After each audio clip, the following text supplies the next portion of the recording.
Hello everyone, welcome to my channel. आज हम इस वीडियो में फर्स्ट ट्रांजिशन सीरीज के एलिमेंट का इलेक्ट्रॉनिक कॉन्फ़िगरेशन डिटेल में डिस्कस करेंगे। आपके बीएससी थर्ड सेमेस्टर के सिलेबस में दिया गया है characteristic properties of element of first transition series with reference to their electronic configuration. तो आज हम इस पर्टिकुलर वीडियो में पहला कैरेक्टरिस्टिक प्रॉपर्टीज डिस्कस करेंगे फर्स्ट ट्रांजिशन सीरीज का, जो है इलेक्ट्रॉनिक कॉन्फ़िगरेशन।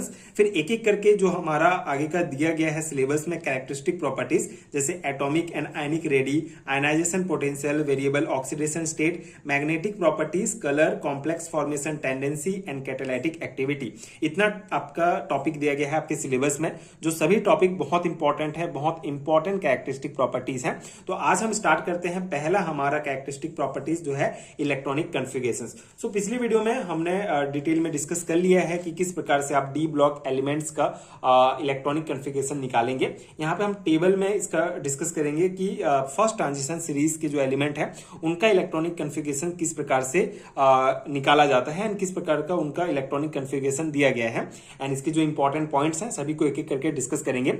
मेनली ये नोट्स मैं आपको आपके थ्योरी एग्जाम के पर्सपेक्टिव से प्रोवाइड कर रहा हूं। तो आपको जैसे अगर कैरेक्टरिस्टिक प्रॉपर्टीज लिखने के लिए आता है तो इलेक्ट्रॉनिक कॉन्फ़िगरेशन दिया गया है तो आपको थ्योरी में पूरा लिखना पड़ेगा, पूरा कॉन्सेप्ट समझाना पड़ेगा। इलेक्ट्रॉनिक कॉन्फ़िगरेशन के लिए हम क्या लिखेंगे? In the atoms of transition elements the outer most energy level has NS1 or NS2 configuration while the penultimate cell possesses the configuration of N-1 D 1 to 10। ठीक है, तो सिंपल सा डेफिनेशन है बेसिकली जो ट्रांजिशन एलिमेंट्स होता है, basically जो हमारा डी ब्लॉक एलिमेंट है जिसको ट्रांजिशन एलिमेंट कहा जाता है, उनको ट्रांजिशन सीरीज में डिवाइड किया गया है। ठीक है, जैसे हमने पिछले वीडियो में डिस्कस किया first transition series, second and third and fourth transition series. तो फर्स्ट ट्रांजिशन सीरीज के जो एलिमेंट होते हैं बेसिकली उनको कहा जाता है जिनका लास्ट इलेक्ट्रॉन कहां पर एंटर करेगा? 3D ऑर्बिटल में एंटर करेगा। ठीक है, तो यहाँ पे 3D ऑर्बिटल में एंटर करेगा एंड उससे पहले जो हमारा जो इलेक्ट्रॉन एंटर करेगा वो s ऑर्बिटल में जाएगा। तो जो s ऑर्बिटल होगा वो हमारा एक इलेक्ट्रॉन या दो इलेक्ट्रॉन उसमें होंगे, लेकिन जो हमारा डी ऑर्बिटल होगा उसमें 1 से लेकर 10 इलेक्ट्रॉन हो सकते हैं। ठीक है, बेसिकली डी में मैक्सिमम 10 इलेक्ट्रॉन ही जाएंगे डी ऑर्बिटल में।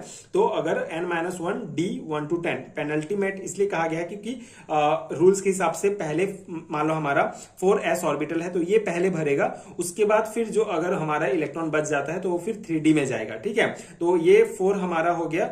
n जो है हमारा बेसिकली सेल्स नंबर को दर्शाता है, तो यहाँ पे n-1 इसीलिए कहा गया है ताकि n मतलब 4 जो है उसमें 1 घटाएंगे तो हमारा 3 आएगा। ठीक है, पेनल्टीमेट सेल मतलब कि लास्ट जो हमारा सेकेंड लास्ट जो सेल है वो उसमें इलेक्ट्रॉन भरेगा। ठीक है, तो उसी को इसी में कहा गया है, ये जो डेफिनेशन इसमें कि in the atom of transition element the outer most energy level has NS1 और NS2। ठीक है, आउटर मोस्ट जो होगा वो उसमें 1 इलेक्ट्रॉन या 2 इलेक्ट्रॉन होगा, लेकिन उसका जो सेकेंड लास्ट होगा पेनल्टीमेट सेल्स होगा उसमें 1 से लेकर 10 इलेक्ट्रॉन होंगे। ठीक है, आगे हम देखेंगे एग्जांपल से जिससे आपको ये और कॉन्सेप्ट समझ में आ जाएगा।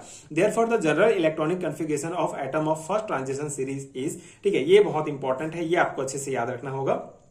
फर्स्ट ट्रांजिशन सीरीज एलिमेंट्स का जो जनरल इलेक्ट्रॉनिक कॉन्फ़िगरेशन होगा वो यहाँ पे AR जो है हमारा ऑर्गन इसलिए लिखा गया है क्योंकि हमारा मोस्ट स्टेबल जो है नोबल गैस है। तो ऑर्गन का हमारा 18 होता है इलेक्ट्रॉनिक एटॉमिक नंबर, तो 18, उसके बाद बाकी जो है हमारा मतलब इसको इजी इलेक्ट्रॉनिक कॉन्फ़िगरेशन को पूरा ना लिखना पड़े इसलिए हम यहाँ पे ऑर्गन लिख देते हैं और इसका 18 इलेक्ट्रॉन इसको ऐड कर देंगे। उसके बाद फिर जो है हम इलेक्ट्रॉनिक कॉन्फ़िगरेशन लिखेंगे, तो 3D 1 to 10 and 4s 1 to 2। ठीक है, तो ये हमारा जनरल इलेक्ट्रॉनिक कॉन्फ़िगरेशन है फर्स्ट ट्रांजिशन सीरीज का। अब इस टेबल से आप देख सकते हैं, इससे आपको पूरा जितने भी फर्स्ट ट्रांजिशन सीरीज के एलिमेंट है सभी का इलेक्ट्रॉनिक कॉन्फ़िगरेशन क्लियर हो जाएगा। ठीक है, यहाँ पे एलिमेंट्स दिया गया है, यहाँ पे एटॉमिक नंबर और ये सेल्स है। ठीक है, जैसे मैंने आपको पहले वीडियो में समझाया कि ये हमारा न्यूक्लियस हो गया, उसके बाद ये जो एटम में होता है ये सेल्स कहलाते हैं। ठीक है, पहले इलेक्ट्रॉन पहले सेल में भरेगा, फिर दूसरे सेल, फिर तीसरे सेल में, इस प्रकार से इलेक्ट्रॉन भरते जाते हैं। इलेक्ट्रॉन कौन से सेल में कितना इलेक्ट्रॉन होगा उसकी संख्या भी हमने निकाला था। तो यहाँ पे अगर हम के सेल की बात करें तो के सेल को डिवाइड किया गया है एक सब सेल में। ठीक है, 1s। ठीक है, इसका एक ही सब सेल होगा और एक s ऑर्बिटल है तो उसमें कितना मैक्सिमम इलेक्ट्रॉन जा सकते हैं? 2 इलेक्ट्रॉन जाएंगे। उसी प्रकार अगर हम सेकेंड सेल की बात करें हैं जो एल सेल होगा हमारा, ठीक है, ये सेकंड नंबर का सेल है, इसको 2 सब सेल में बांटा गया है, एस एंड पी, ठीक है। तो एस में हमारा मैक्सिमम 2 इलेक्ट्रॉन जाएगा और पी ऑर्बिटल में जाएगा हमारा, पी सब सेल में जाएगा 6 इलेक्ट्रॉन, ठीक है। तो इस प्रकार से स्कैंडियम में 2 इलेक्ट्रॉन यहाँ, 2 इलेक्ट्रॉन यहाँ, 6 यहाँ पे। उसके बाद फिर एम जो हमारा सेल है उसका 3 सब सेल है, S P and D.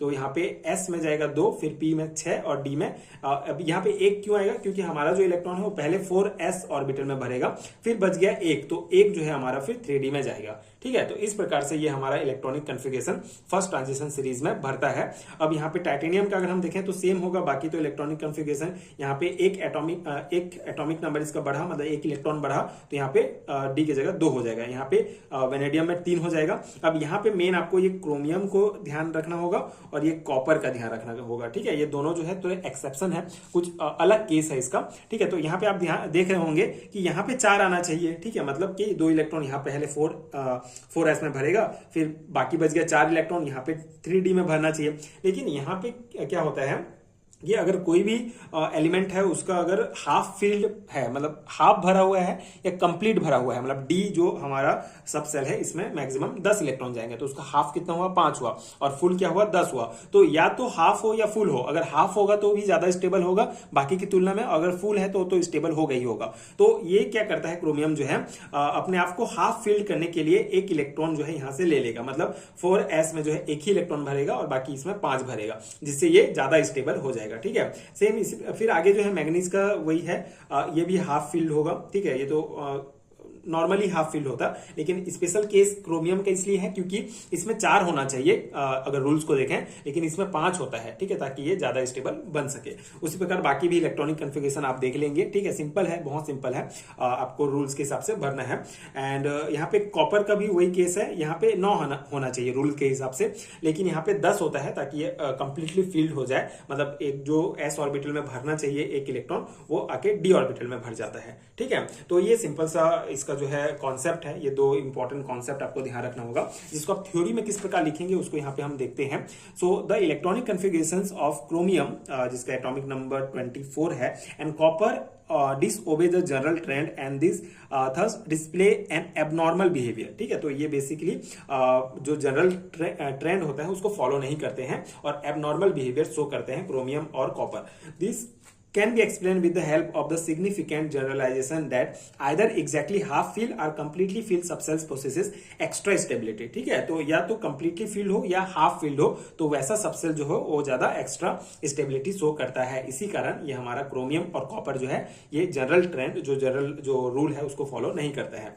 When an electron migrates from the 4s subcell to 3d subcell so that both the 3d and 4s subcell acquire half fill configuration, ठीक है। तो अब हमारा जो 4s subcell से अगर इलेक्ट्रॉन 3d subcell में migrate करता है, जाता है, तो जिससे उससे हमको क्या प्राप्त होता है कि जो 3d हमारा सबसेल है वो भी हाफ हो गया, ठीक है, मतलब इसमें मैक्सिमम 10 जाएगा d सबसेल में, तो हाफ हो गया, और इसमें 2 जाएगा s में मैक्सिमम, तो ये 1 हो गया, ये भी हाफ हो गया, तो दोनों ऑर्बिटल दोनों सबसेल हमारा क्या हो गया, हाफ फील्ड हो गया, ठीक है, जिससे ये जो क्रोमियम है वो हमारा ज्यादा स्टेबल हो जाएगा, ठीक है।